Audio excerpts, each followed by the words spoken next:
Hello class, welcome to week 3, module 3. Again, I am in our syllabus. Here you can see that our first assignment is going to be the ePortfolio signature assignment.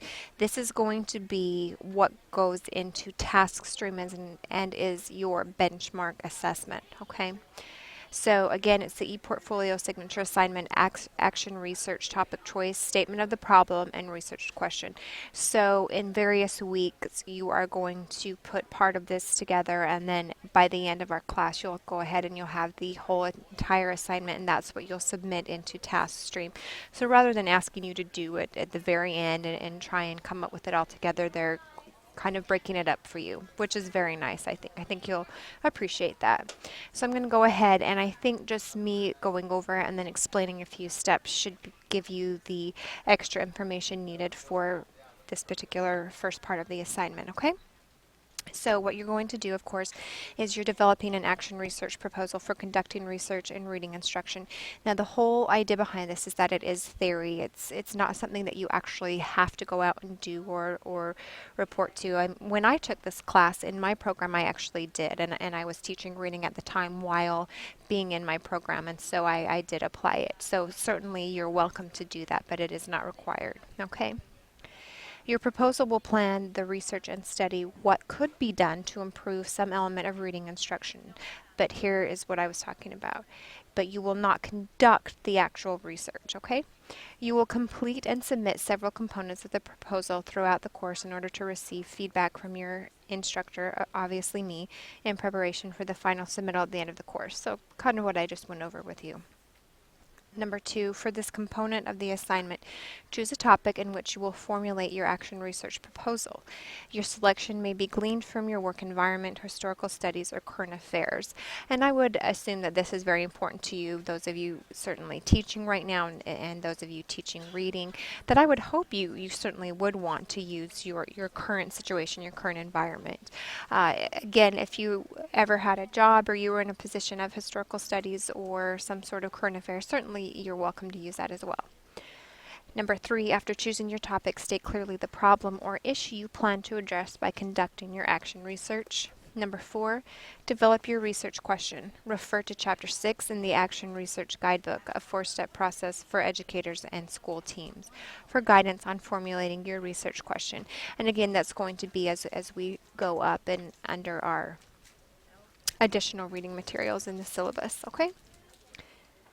So hopefully that makes a little bit more sense to you. And then, of course, the last step is going to be prepare the assignment according to APA guidelines. And again, hopefully you're using the APA guide that I did leave for you in the instructor add-ons.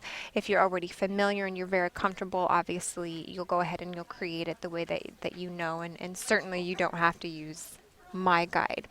And finally, right here, an abstract is required.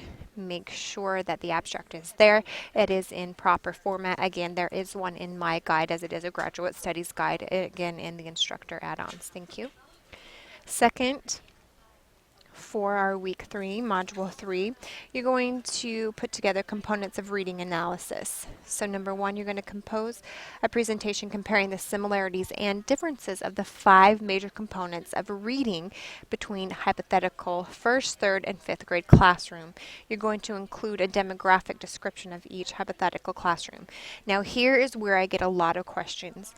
I will say that this is more biased. We do tend to have a broader and more larger program in the elementary ed. However, those of you who are secondary, which tends to be 6th through 12th, I want you to go ahead and use the classrooms that you're comfortable with. You can completely modify this. That's what you're going to be doing your entire life. 1 minute you're teaching 7th grade, the next maybe you're up to 9th or 11th grade, and you have an amazing assignment. Obviously, you're going to need to modify that. You're going to make it different for a different grade. This is something you're constantly doing as a teacher. So instead of doing 1st, 3rd, and 5th, if you would rather do 7th, 9th, and 11th, or 8th, 10th, and 12th. So go ahead and make it comfortable to your setting. And for those of you, again, maybe if you are early childhood and you want to do a K1, 2, certainly that's fine. I want you to modify it to whatever best fits you. You can certainly still do the assignment, but know that I'm very comfortable allowing you to put it in whatever grades you're comfortable with and what you will be teaching or what you currently are teaching, okay? Second step is to elaborate how the 5 major components of reading develop along a continuum across those grades. Okay, so again, don't get confused and then all of a sudden you're getting research and you're going back and you're doing that first, third, and fifth. So make sure it stays very concurrent to what 3 grades you are choosing. Number 3, explain how each of these classrooms could look in a real-world setting and the activities one may see if they were to observe them during their language arts blocks. 4, your presentation may be an essay, chart, or PowerPoint format. What I have done in the also with this announcement is, of course, like I always do, I've attached an example. There's a couple different ones so you can see what a chart looks like and what someone who wrote an essay looks like. So you have a couple different versions to see whatever you feel more comfortable with, okay? And then again, do you know the APA format is required?